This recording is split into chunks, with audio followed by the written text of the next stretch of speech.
اب کچھ خبریں تجارت کی دنیا سے۔ پاکستان سٹاک مارکیٹ میں مسلسل تیسرے روز بھی مثبت رجحان برقرار ہے۔ کاروباری ہفتے کے تیسرے روز کاروبار کے آغاز پر سٹاک ایکسچینج میں تیزی دیکھنے میں آئی۔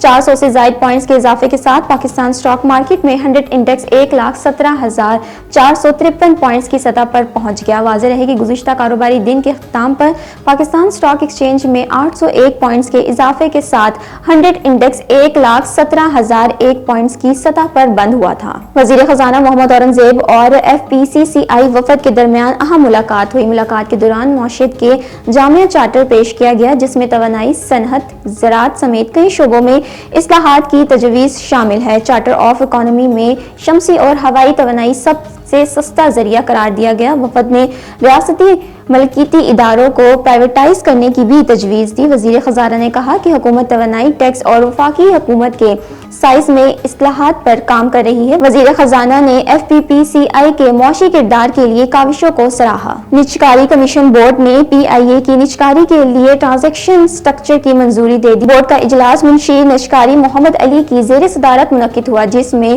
روز ویلٹ ہوٹل نیو یارک کی نجکاری کے لیے مالیاتی مشیر سے بریفنگ لینے کا فیصلہ کیا گیا۔ اجلاس میں PIA کے 41% سے 100% شیئرز اور انتظامی کنٹرول کی نجکاری کی تجویز دی گئی۔ حتمی شرائط بولی کے عمل کے دوران طے کی جائے گی۔